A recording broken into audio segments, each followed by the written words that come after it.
xildhibaanad Mina Xasan Shibis oo dhawaan lagu doortay magaalada Jowhar ee gobolka Shabeellada Dhexe ayaa waxa soo dhaweyn u sameeyay qaybaha kala duwan ee bulshada iyo gudoomiyaasha degmooyinka gobolka Banaadir qaarkood.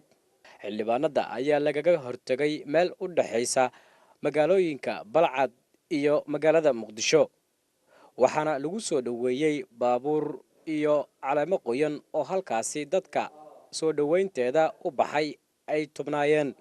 intaasi kadib waxaa xildhibaanad Mina Xasan Shibis ay soo gaadhay magaalada Muqdisho, waxaana loo sameeyay xaflad kooban oo lagu soo dhaweynayay gudoomiyaha degmada Karaan ee maamulka gobolka Banaadir Cumar Mayre Macow iyo gudoomiyaha degmada Dharkiiley Mudane Cabdifataax ayaa halkaasi ka jeediyay hadallo lagu soo dhaweynayay Dictoriso Mina Xasan Shibis oo noqotay xildhibaan ka tirsan federaalka.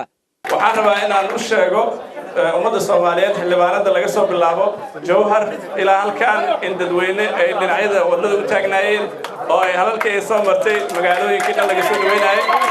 annaga ku hadlayo magaca degmada Karaan iyo dadka halkaan taagan qayb weyn ayaan ka nahay. waxaa farxad weyn noo ah inaan maanta oo maalin Jimcaha oo maalin barakaysan aan soo dhaweyno xildhibaan qaran oo in badan amaanka ku haynay inay hogaami doonto goladan xildhibaan soo dhawow bulshadaada ku soo dhawow wixii lagaaga bartay oo wax qabad iyo wanaag laga sugaa.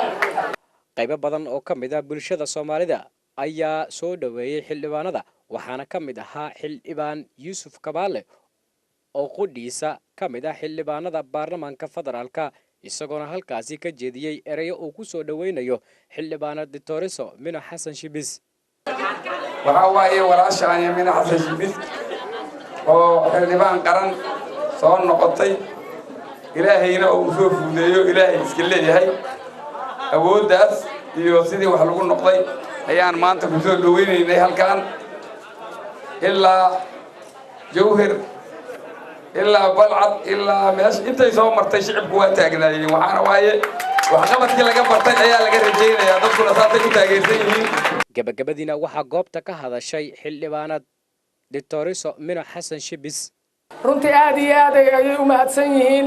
waxaa meeshaas nooga muuqanayso dareenka ah ee baahida loo qabo xildhibaano cusub oo laga filayo inay keeni karaan isbedel. marka waxaan leenahay waxaad naga filaysiin noogu duceeya, annagana waan ku dadaali doonaa aniga iyo xildhibaan Yuusuf iyo inta nala mid ah inaan bulshada u shaqayno, wax qabad run ah aan la nimaado.